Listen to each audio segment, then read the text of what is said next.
ఇప్పుడు కామన్గా పిల్లల గ్రోత్ కోసం రకరకాల మెడిసిన్స్ మామూలు అంటే న్యాచురల్ హెల్త్కి హెల్ప్ అయ్యేలాగా బ్రెయిన్ గ్రోత్కి హెల్ప్ అయ్యేలాగా కొన్ని మెడిసిన్స్ రాస్తూ ఉంటారు.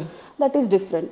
ఇంకొంతమంది ఏంటంటే మార్కెట్లో యాక్చువల్లీ ఇప్పుడు ఆటిజం పిల్లలకి ఎస్పెషల్లీ వాళ్ళలో హైపర్ యాక్టివిటీ తగ్గించడానికి, లేకపోతే వాళ్ళు ఎక్కువగా వాళ్ళలో ఉన్న సెన్సరీ సీకింగ్స్ తగ్గించడానికి, బ్రెయిన్ కామ్ అవ్వాలి అని చెప్పి తెలియకుండానే సెడేటివ్స్ వాడడం మొదలు పెడుతూ ఉంటారు. ఇది కరెక్ట్ కాదండి. ఈ ఎఫెక్ట్ పోయి మళ్ళీ ఇంకా ఎక్కువ అవుతుంది నీ కిడ్కి. టెంపరీగా నీ కళ్ళ ముందు కిడ్ ఎగరడం కనపడట్లేదేమో నీకు, అక్కడ కామ్ ఉన్నాడు వాడు బాగున్నాడు అనేది నువ్వు అనుకుంటూ ఉంటావు.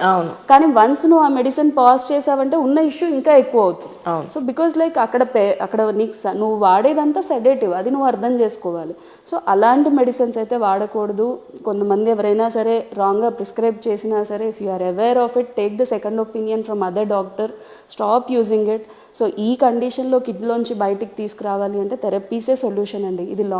ఇది కొంచెం ప్రాసెస్, టైం పడుతుంది. మనకు ఆ పేషెన్స్ ఉండాలి. కిడ్నీ దీంట్లోంచి బయటికి తెచ్చుకోవాలి అని మనం ఆ పాజిటివిటీతో వర్కౌట్ చేసుకోవాలి. కానీ ఇన్స్టెంట్ సొల్యూషన్స్ కోసం వెతికి ఇప్పుడు మన మైండ్ సెట్ అంతా 2 minutes మ్యాగీ, 2 minutesలో థింగ్స్ క్లియర్ అయిపోవాలి, 2 minutesలో ఫాస్ట్గా రిజల్ట్స్ వచ్చేయాలి. ఈ మైండ్ సెట్ కిడ్ మీద కనుక మనం పెట్టామనుకో, బట్ లైఫ్